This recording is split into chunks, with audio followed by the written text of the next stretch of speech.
Okay, so let's talk about the balance sheet. With the balance sheet size of 9.8 lakh crores, 8 lakh crores as of end of March 2025, rising the mix of borrowed fund from market. NABARD has pursued its okay.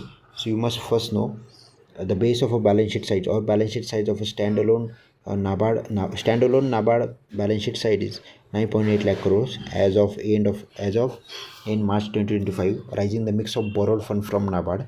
NABARD has pursued asset expansion come diversification strategy, recognizing multiple dimensions of rural development and the need for a multi-pronged approach to generate the needed development impact.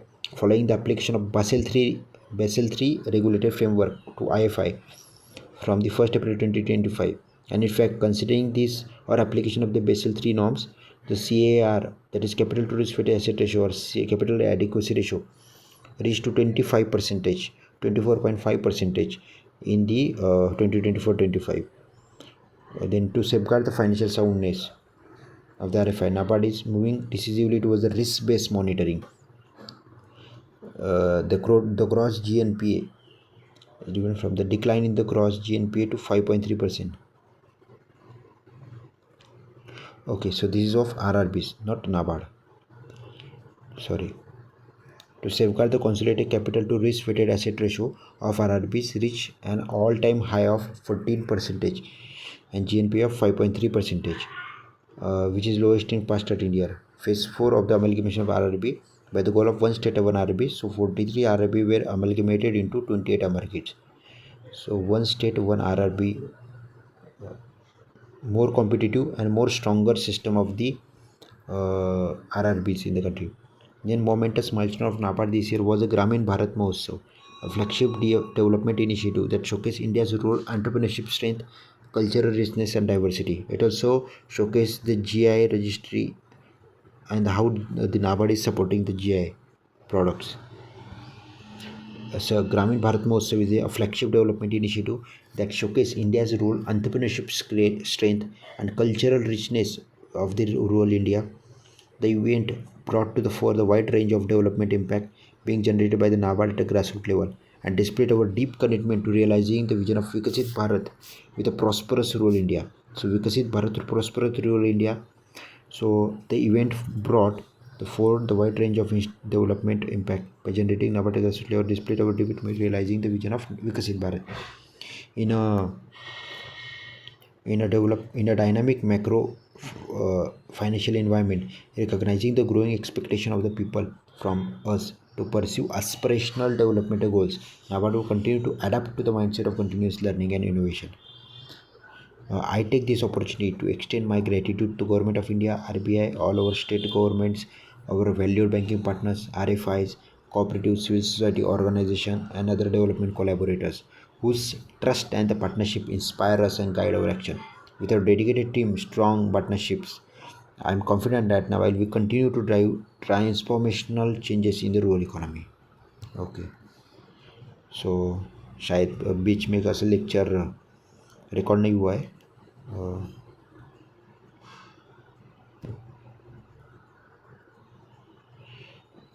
Some lecture is not recorded from, but still I will give you a summary that where you need to focus.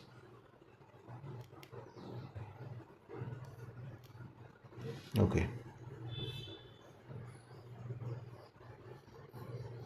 so first is 6.5%.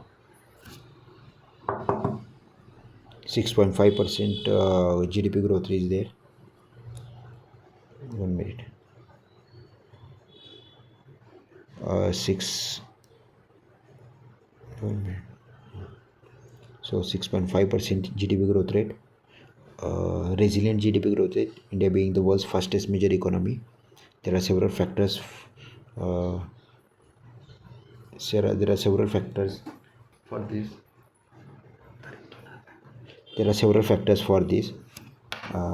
The Rural Prosperity and Resilient Program is there of the Union Budget 2025-26.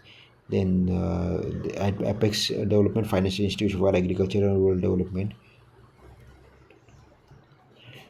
1 minute.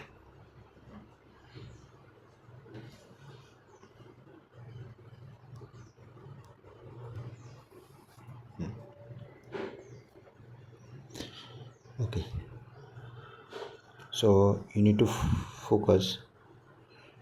You need to first, if they ask you summary, then just show that first of all, this the India being the world's fastest major economy, showcased a resilient GDP growth of 6.5% despite the global challenges, including the geopolitical tension and trade disruption. And particularly, sir, agriculture sector demonstrated very strong growth in the GVA, and in fact, in the budget 26-27, 3.2% growth rate in the GVA, which is supported by very healthy rural demand and the improved credit flow. Union budget also come up with the rural prosperity and resilience program. Then you also need to then this is not important. Then these are the three functions of NABARD as an DFI, that is development function, credit intermediaries, and there is supervision function. So give overview. Then the credit disbursement, that is 105% performance, which is very good in the last year, and this year the the credit disbursement of 32.5 lakh crores. This is the target, including 5 lakh crore for the allied activities. Then institutional development of RRBs and RCCIs. So NABARD's development function, which include institutional function as well as sectoral function.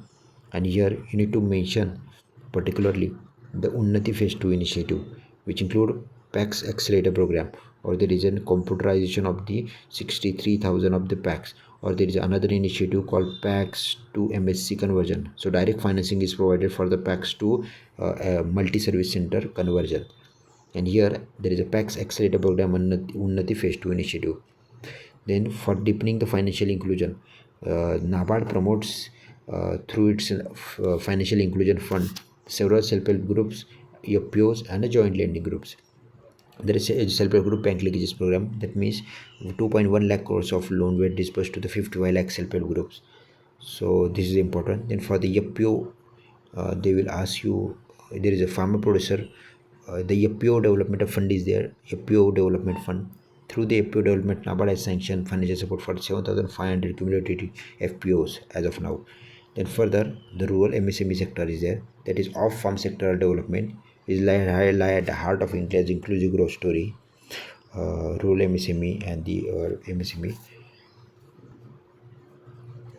Environmental sustainability is one such a factor. As I have seen, NABARD acts as a direct access entity and a national implementing entity for the different funds. Then NABARD also come up with the climate strategy 2030. The NABARD also come up with the green lending facility, green lending module. So this is very important. Then NABARD's sound balance sheet growth of 9.8 lakh crores as of end of March 2025, with a CAR, the capital adequacy ratio of 20.6 percentage as per the Basel III norms. Then the gross NPA level of 0.2 3 percentage, that is 2005 crores of gross NPA, and the net NPA of 0.0 percentage. Then if we see several other indicators of the balance sheet, we will see those indicators in detail in the later lecture, but still just to give overview,